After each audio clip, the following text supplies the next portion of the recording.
Hey, welcome back to Stop Skeletons from Fighting, and okay, listen. We had no idea what we were getting ourselves into when we started making these How the West Was Worse videos. First, we covered Capcom broadly as a company, and then we thought we could smush Street Fighter and Final Fight into one follow-up video, but that didn't really work out. Or maybe it did work out, because Final Fight is kind of like a greatest hits of Capcom localization bungles. We got censorship, we got bad Western-only spin-offs, we got Capcom refusing to acknowledge mistakes. It's kind of beautiful in a way, but we're gonna be honest with y'all, after Street Fighter's Shenlong Apocalypse, we were just about ready to throw in the towel, and that's why we called in the #1 top 10 alchemizer-in-chief, Matt McMuscles, to lend a hand. Hiya, Skelly friends! You know I never miss out on the chance to talk about one of Capcom's most legendary franchises. Awesome, thanks Matt. Now, would you please set the stage for us? Capcom, in 1989. A well-known localization crime capital has been ruled by violence and bad translations for many years. At the center of the problem is the huge gang known as cross-cultural communication. Okay, fun and goofs aside, it's time to get serious because the story of Final Fight is long and crazy, and we are gonna break down its tumultuous journey through localization. So grab your metal pipes and strap on your chest belts, people. This is gonna get wild.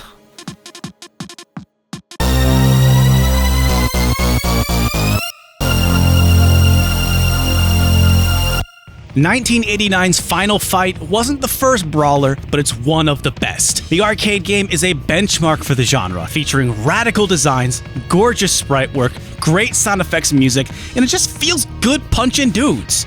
Final Fight was a big arcade success for Capcom. Not Street Fighter 2 successful, but still respectable. It's hard to say how successful since Capcom doesn't report arcade sales, but even the old Diamond Center Safeway where the Best Buy is now had a Final Fight machine for years! That's an Anchorage, Alaska deep cut, that content you want! But the point is, even Alaska had a few Final Fight machines back in the day. This video is of course all about localization, and the arcade version of Final Fight is an odd example. It's odd because there's very little change between the Western and Japanese versions. When we're looking at the localization of Final Fight ports, however, there are 4 main things we're going to be looking for. 1. Jessica in the intro. 2. The names of Damned and Sodom. 3. The quote in the car bonus minigame, and of course 4. What's going on with Poison? Outside of the fact that she and a lot of her Mad Gear cohorts are references to popular metal bands of the time. I think myself as a Final Fight intro expert for some reason, and the only major difference in the arcade port from the Japanese version is that a tied-up Jessica, Mayor Hager's daughter, is missing from the intro. Mike just gets mad that Damned is on his TV, which doesn't really make sense, but it's kind of funny how angry he gets regardless. Outside of this, it's pretty much the same game, and it put Final Fight in an interesting position. Most of the time, Western players weren't even aware of changes that were being made to their games, but the West fell in love with this version of Final Fight and would definitely notice any changes. Indeed they would. And while Final Fight would, I guess, eventually be absorbed into the Street Fighter franchise, it was a long-running franchise in its own right, except that the original Final Fight was almost a sequel to Street Fighter. In name only, obviously. Final Fight was originally showcased as Street Fighter 89, but the name was scrapped because people wanted a real sequel to Street Fighter, not a game shoehorned into the franchise. Which brings us to the other not really sequel to Street Fighter 2010 The Final Fight. There's a lot to unpack here, and we've now done it in 2 videos. First off, Capcom USA decided to add the Final Fight subtitle for some reason, even though Final Fight was already out in arcades, and despite having absolutely nothing to do with Final Fight. It barely has anything to do with Street Fighter. Like, this isn't even a brawler, it's more of an action platformer, and not even a very good one.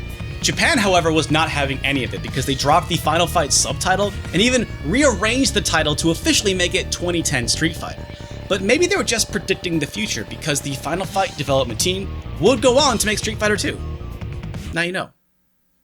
And now folks, the big localization bombshell, 1991's Super Nintendo port of Final Fight. Most Final Fight's localization problems come down to this port, which it's pretty piss poor on its own. guy is missing from the roster, there's no 2-player, but that's not really what we're here to talk about. Like we already mentioned, because the arcade game was wildly available for close to 2 years, most of the people playing this port had already played the largely uncensored version, and it was easy to spot the changes. First off, Jessica is in the intro this time, but with moderately more clothing than the Japanese arcade game.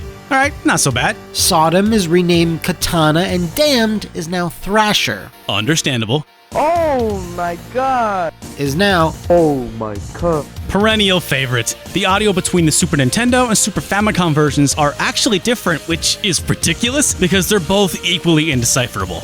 Another famous change is the graffiti on the Bay Area stage, which proudly proclaims that the public bathrooms are sexy. All the SNES versions have decidedly less sexy places to relieve oneself. This is probably a censorship change Capcom instituted for Nintendo systems, which is different from how the Big N regards sexual content nowadays. There were some visual changes to characters, like Doug and Simon's having their skin tone lightened for some reason, but the big issue here is Poison. Poor Roxy was never quite able to step out from behind the shadow of her pink-haired counterpart. Nintendo of America had pretty strict content restrictions in place for the consoles back in the day, so that's the main reason why Capcom changed all this stuff in the first place. But Poison, this one's not really Nintendo's fault. Well, it kind of is. Look, it's complicated. For the uninitiated, Poison is an enemy character who appears multiple times in Final Fight 1 to antagonize you. She's notable for a couple of reasons. First of all, she, and Roxy, are the only women enemies in the game. She's a stone-cold Babosaurus, and she was swapped out for a male sprite in the Super Nintendo version. But that's not the whole story, because of course it's not. This is Capcom we're talking about here, and Poison's gender identity kerfluffle is an infamous, complicated story, and wrong information has permeated the internet at different times. Heads up! Poison was handled very poorly by Capcom. This video is going to include some choice vocabulary, because again, Poison was handled very poorly by Capcom. At this point, there was no ESRB, but Nintendo still policed their content so they could be viewed as a kid-friendly company, something competitors will exploit. One of Nintendo's rules was no violence against women. You can most clearly see this rule in effect for Birdo, or Birdette, in 1988's Super Mario Bros. 2. Birdo's situation is actually very similar to Poison's, however, everything's more complicated than it seems. There's a story from the book Game Over by David Sheff, where when Capcom USA told Capcom Japan they didn't think beating up women would work on a Nintendo console, they responded, "Oh, you mean the transvestite?" Which, okay, was a different time, sure, but Capcom's attitude around this was in incredibly poor taste. We are not the first people to point this out, but the solution to the problem of violence against women isn't solved by making Poison transgender. This could have also been taken as a joke, but actually, it looks like Capcom Japan wasn't joking, and there's evidence that Poison was intended to be transgender from the start. Her concept art includes the phrase "new half," which is Japanese slang for trans woman. While this information wasn't included in the arcade versions as far as we can tell, Capcom Japan stuck with it in the Japanese versions of the Super Famicom and Sega CD ports. So basically, Poison becoming Billy was due to Nintendo of America, but Poison being transgender was down to Capcom. Poison and her friends Sodom and Damned, oh, and Roxy, always forget about Roxy, have spotty appearances in future releases. However, not all ports are plagued with these censorship issues. For example, the Amiga port. Now, I wasn't super familiar with this port before working on this video, but in terms of actual differences between this and other ports, the Amiga version features all 3 playable characters, pretty solid sprite work, and almost no censorship. It's got Bra Jessica in the beginning, Damned and Sodom and Poison, and by that measure, it's arcade perfect. But from what I can tell, this is not a well-regarded port. Published by US Gold, Final Fight Amiga was developed by Creative Materials Limited, but more specifically, it was made by one man, Richard Applin, and he had a rough time making this port. We know this because Final Fight Amiga has one of my favorite features from games of this era, a developer rant in the code. Apparently Richard was a tall, 21-year-old half-Australian who liked drinking, raves, and was apparently sick of writing copy protection.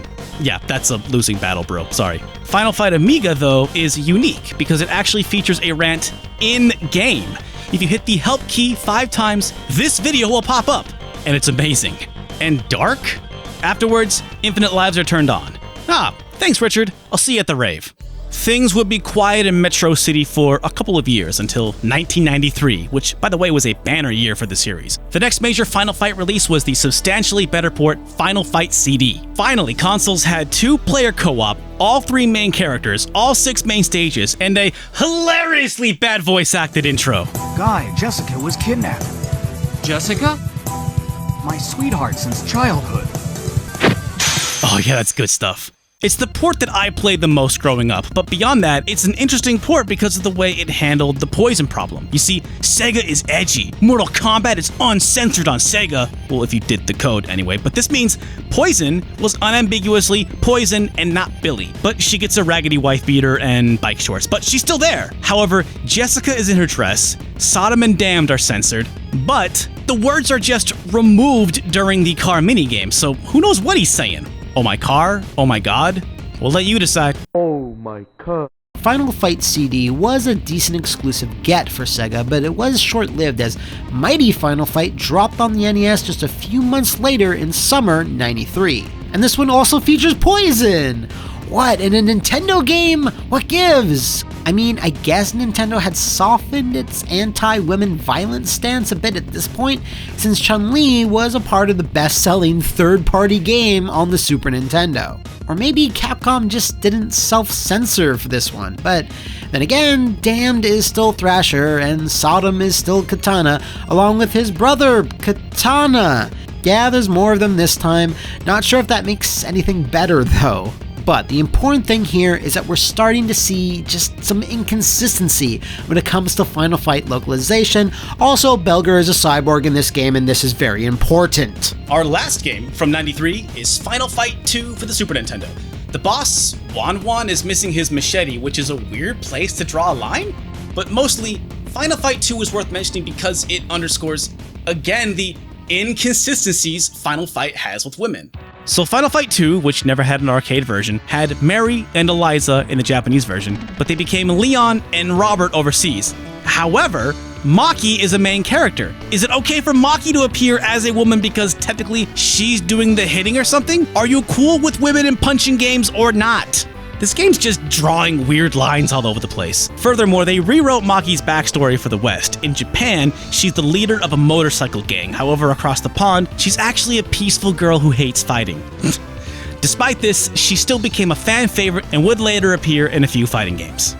That wraps up a busy year for the Final Fight games, but there's still plenty of titles to chew through. Titles like 1994's Final Fight Guy. This is a big example of how the West was worse, but not for the reasons we've been dealing with so far in this episode. Final Fight Guy is not a sequel, but an update of sorts for the Super Nintendo port. Like the name implies, it features Guy, who was absent from the Super Nintendo port, but it only swaps Cody out for Guy, so it still does not feature all 3 characters, nor does it feature 2-player support. It does also have a few other minor fixes, but it's still not really that great of a game. The thing that makes it the worst version is that it was released 2 years later than the Japanese version, and it was a Blockbuster Video exclusive, meaning it wasn't widely for sale, only for rent. As such, it's one of the rarest games on the system, making physical copies extremely expensive. However, the Super Famicom version typically goes for a fraction on eBay. Speaking of expensive games, Final Fight 3. This late-era SNES title was a lot like the second, an original game and not an arcade port. There's actually not too much to talk about here, except in Japan, it was given the objectively better name of Final Fight Tough, and that women can now be hit. There is a Skull Cross gang member by the name of Mei, who the player can smash and or bash in the first equal opportunity mainline Final Fight game in the West on Nintendo systems. Wow, what a distinction! By this point in our timeline, however, we are in the mid-90s when Final Fight characters started appearing in Street Fighter games, and they would retain their Japanese names, except for Andor, who became Hugo. And Poison's there too, as his manager. That's cool, that's fun. But also, our buddy Sodom officially entered the fighting game world in Street Fighter Alpha 1, but retaining his Japanese name. However, Sodom would don the Katana moniker one last time in the amazing and inexplicable port of Street Fighter Alpha 2 for the Super Nintendo. This feels to me less about censorship and more about preserving localization, which, I don't know, weird time to suddenly start taking that seriously, Nintendo. but maybe by late 1996, nobody was really paying attention. Plus, the home ports of Alpha 1 and 2 on other systems released around this time kept the Japanese name. Furthermore, Katana would be Sodom once again on the Game Boy Color port of Alpha. But anyway, let's get back to Final Fight. Before we close out with the 90s, we have a Final Fight Curio, Final Fight Revenge. This game reimagines Final Fight as a fighting game, and for me is most notable for how awesome Poison is. Developed by Capcom USA, the West never got the home port, but it's not really a great game, so we didn't miss out on too much. Oh, you missed tons, man. All right, man. I've been waiting for this. It's my time to shine, baby. All right, Matt. What's so great about Final Fight Revenge? Final Fight Revenge was bold enough to place weapons on the battlefield for anyone to use. It had cinematic supers that would change depending if you finished someone off with one. It had Hagar pile driving you through the earth. What? Dude, that's awesome. Oh, and there's Zombie Belger. Why don't people like this game again? Oh, I don't know, because I guess it was only on the Japanese Saturn and it cost like $300. Didn't stop me from buying a copy though.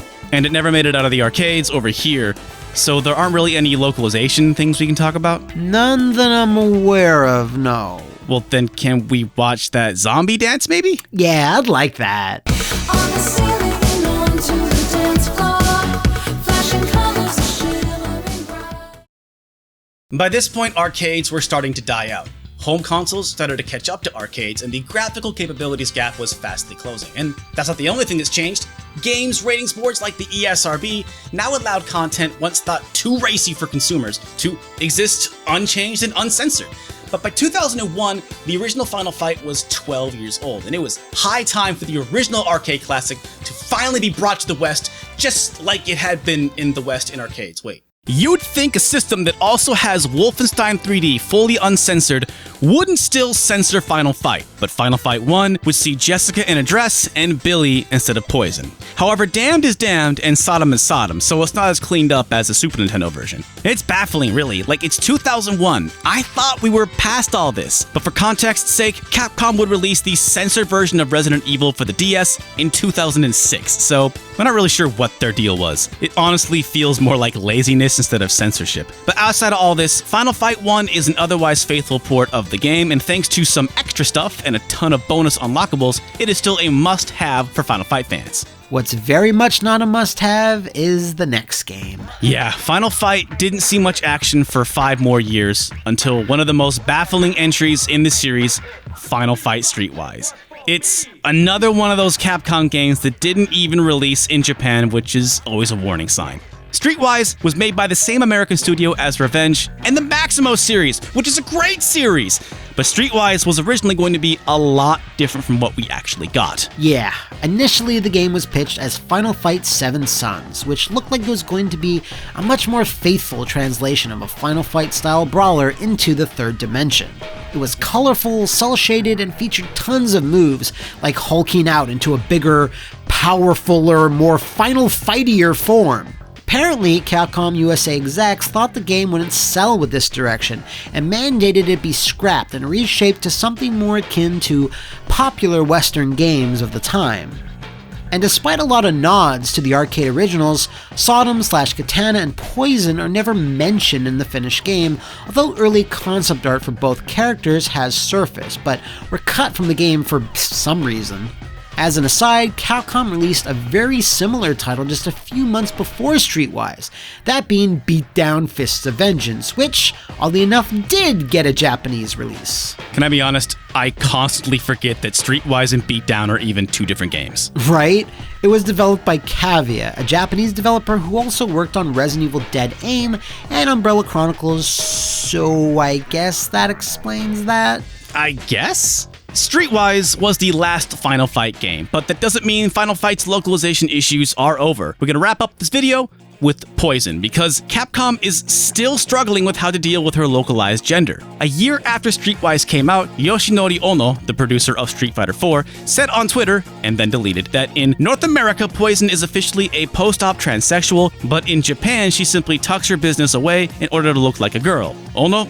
Or like, oh no. Gotta love the mid-aughts Capcom PR, yeesh. At this point, it's 2007, why do things need to be different between regions? Capcom would continue to wiffle-waffle on Poison's transgender controversy through press kits promoting 2010's Final Fight Double Impact, including a, oh god, really? It's a trap pink Poison hairspray. While derogatory, at this point, Capcom seems to be going all in on her transgender identity. But this wouldn't last. In 2011, Poison fans got some radical news. Poison would finally be playable in the Street Fighter series. Sick of being just a manager to Hugo, Poison's gonna rope in the talent by beating the crap out of him. Or something. It's fun. But another wrench gets thrown into the story for our purposes. Both Yoshinori Ono and Capcom USA's Chris Svensson would say during San Diego Comic-Con that Capcom is ambiguous on Poison's gender and doesn't have an official stance. Ono even goes on to say in an interview with EGM that Poison was originally intended to be, quote, female. Okay, Ono, if that's how you're gonna play it, then what was up with the new half thing? Okay, so in 2007, series designer Akira Nishitani mentioned in an interview that during the creation of Poison, they were, quote, mildly concerned about the possibility of a lawsuit. I guess that makes sense, though. Living in fear of a lawsuit is one of Capcom's defining traits. Anyway, back to 2011 and Capcom's stance that there is no stance. Bafflingly, while saying that Capcom wants to play both sides by not acknowledging if Poison is transgender or not, Ono tacitly admits she is by saying they were working with GLAAD to make Poison's inclusion less problematic. So basically, they're admitting she's trans enough to need to pull in GLAAD, but they don't want to alienate anyone by saying she is? It's not like you don't have a ton of options if you want to play a woman who isn't trans, Capcom. Alright, I'm gonna be honest, let's get real here. We really struggled with how to handle Poison ourselves because at the end of the day, this is a region differences video. And with region differences, intent is important. Localization is about filtering your intent through another culture so that intent reads the same way in another culture. But Capcom isn't being clear about its intent here. It's hard to keep this within the scope of how the West was worse if it's so all over the place with every region. Poison is a failure of localization in a lot of ways, but she's also great. To be honest, you couldn't throw a rock in a 1990s arcade without hitting a game with a Barbie bimbo babe style character like Poison. No one would care about Poison if it wasn't for this. For example, Roxy's fanbase is infinitesimal by comparison. Okay, we're gonna try to be nuanced here. Neither Grace or I are really qualified to address this, and I feel like by even talking about it, just gonna make everyone angry, but here we go. We don't think Poison was fully intended to be trans from conception because throwing in the phrase new half really does feel like an 11th hour cop-out. But at the end of the day, what's important is that she's here now. It's been almost 30 years of back and forth with Poison, and 30 years later, there still aren't a lot of trans characters in media, and regardless of how Capcom stands, there's no reason Poison can't be a trans icon, no matter how she started. And that is it. We are thankful to Matt for laying down his barrel-smashing knowledge on Final Fight for us. Hey, no problem.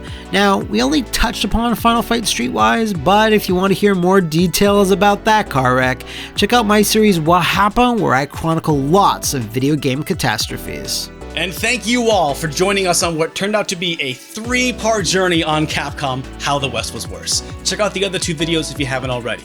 We got more videos highlighting Western localization lunacy on the horizon, but tell us what you want to see next. Subscribe, tell a friend about the show, and of course, the specialist of special thanks to our wonderful Patreon supporters. Every single name you see right here. Awesome. All of them. Awesome. That's it for now. Thanks again for watching, and we'll see you again real soon.